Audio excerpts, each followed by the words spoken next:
You know, the first sign that you're gonna have to leave your neighborhood is when vintage clothing shops show up. Then the housing value's gonna go up, and then they're all gonna get the push.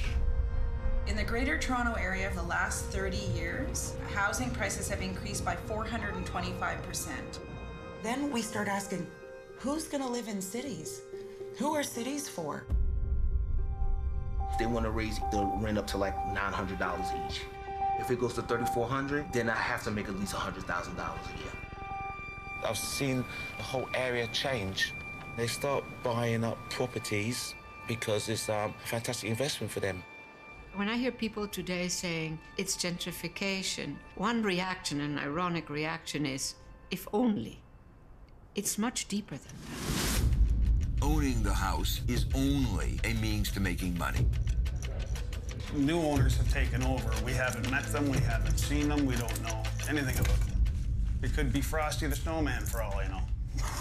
I heard one of the councillors said, if you can't live in Notting Hill, then you shouldn't be in Notting Hill. Who the fuck is he to say something like that? I can stand in the middle of the street and no traffic coming. Paradisi fiscali sono il luogo dove capitalismo legale si incontrano.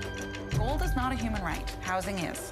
We need to reclaim the fundamental right to housing.